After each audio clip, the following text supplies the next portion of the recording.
Hello guys, क्या तुम्हें पता है कि नोबिता के घर का ये दरवाजा इतना मिस्टीरियस क्यों है। और साथ ही फाइनली आज हम जानने वाले हैं कि शिंको आखिर में है कौन। और सबसे शॉकिंग बात, आज तुम पहली बार बोचैन की मॉम और डैड से मिलोगे। यानी तुमने वीडियो थोड़ा भी मिस किया तो तुम बहुत कुछ मिस कर दोगे। तो चलो वीडियो को एंड तक जरूर देखना, सारी मिस्ट्री को एक एक करके एनालाइज करते हैं।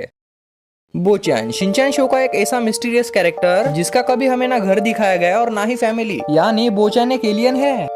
शिनचैन के एक एपिसोड में शिनचैन के दोस्त सोचते हैं कि आज हम बोचैन का पीछा करेंगे और देखेंगे कि ये आखिर जाता कहाँ है, लेकिन अनफॉर्चुनेटली वो पता नहीं लगा पाते। और वही दूसरी तरफ आपने ये कई बार नोटिस किया होगा कि जब भी शिनचैन के स्कूल में पेरेंट्स मीटिंग होती है तो उस मीटिंग में सबके मॉम डैड आते हैं सिवाय बोचैन के। पर टेंशन ना लो, क्योंकि मैंने कुछ ऐसी इमेजेस ढूंढे हैं जिसकी वजह से हमें थोड़ा तो अंदाजा लग ही जाएगा कि ये बो के मॉम और डैड हो सकते हैं। तो इस मांगा के हिसाब से हमें इस मांगा में बोचैन की एक बार मॉम दिखाई गई थी और ये हो भी सकता है कि ये बो की मॉम हो सकती है। लेकिन दुख की बात तो यह है कि ये सिर्फ एक इमेजिनेशन है जो कि शिनचैन के फ्रेंड ने बो को देखकर बनाई थी। और आप इस इमेज को देखो जिसमें हमें बोचैन के साथ एक लेडी और एक इंसान दिखाई दे रहा है, और आप इसे भी देखो जिसमें हमें वही सेम लेडी बोचैन के साथ दिखाई दे रही है। और इस इमेज की खास बात यह है कि बोचैन ने उस लेडी का हाथ पकड़ा हुआ है और इससे तो यही पता लग रहा है कि यही बोचैन की मॉम हो सकती है। आपको क्या लगता है? नीचे अपनी राय जरूर लिखना। नोबिता के घर का एक ऐसा कमरा जो नोबिस फैमिली कभी नहीं खोलती और शायद ही कभी खोलेगी, लेकिन क्या है ऐसा राज उस कमरे में? तो नोबिता उस कमरे को इसलिए नहीं खोलता। तो अगर आपको पता हो तो नोबिता जब बच्चा था तो उसके साथ उसकी दादी रहती थी जो नोबिता को बहुत प्यार करती थी। यानी मेरा कहने का मतलब यह है कि उस कमरे में नोबिता की दादी रहती थी जो कि अभी एग्जिस्ट नहीं करती। बाकी का आगे आपको पता है, मैं वीडियो लंबी नहीं करूंगा। लेकिन आपने अभी नोटिस किया हो तो नोबिता का घर अभी थोड़ा सा चेंज हो चुका है। यानी जो हमें पुराने एपिसोड में दरवाजे दिखता था उसकी जगह अभी खिड़की आ चुकी है। लेकिन मुझे नया घर बिल्कुल पसंद नहीं। आपको कौन सा पसंद है कमेंट में जरूर बताना।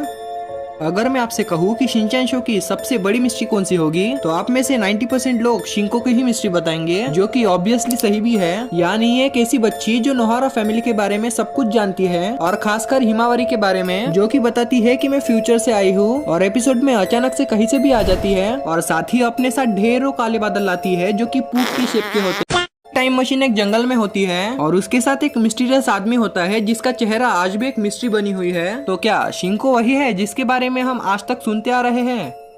देखो, मैं ये तो नहीं बता सकता कि शिंको किसी की बेटी है, लेकिन मैं क्लियर कर सकता हूँ कि शिंको हिमावरी की बेटी नहीं है। देखो, इस एपिसोड में शिंको शिनचैन से पूछती है क्या हिमावरी तुम्हारी बहन है? और जरा तुम ही सोच कर देखो, अगर ये हिमावरी की बेटी होती तो ऐसा क्वेश्चन क्यों पूछती? और वैसे भी हिमावरी के बालों का कलर इससे मैच नहीं करता। वैसे दोनों को ज्वेलरी बहुत पसंद है। लेकिन अब रही फ्यूचर से आने वाली बात, तो हाँ, शिंको फ्यूचर से आ सकती है जो कि अपने नानी का पास सुधारने आई है। यानी शिंको और कोई नहीं बल्कि हिमावरी की पोती है जो कि अपने मॉम के कहने पर अपने नानी का पास सुधारने आई है। और वैसे भी आप सोच भी किसे सकते हो, जो हिमावरी के बारे में सब कुछ जानता है और उसकी हरकतें भी लगभग हिमावरी जैसी ही है, जो शायद हिमावरी की पोती ही हो सकती है। अगर बेटी होती तो शिनचैन के बारे में तो पता ही होता। पर देखो, ये मैं 100% नहीं बता रहा हूँ, मुझे ऐसा लगता है। और आपको क्या लगता है मुझे कमेंट में बताना और वीडियो को लाइक जरूर कर देना।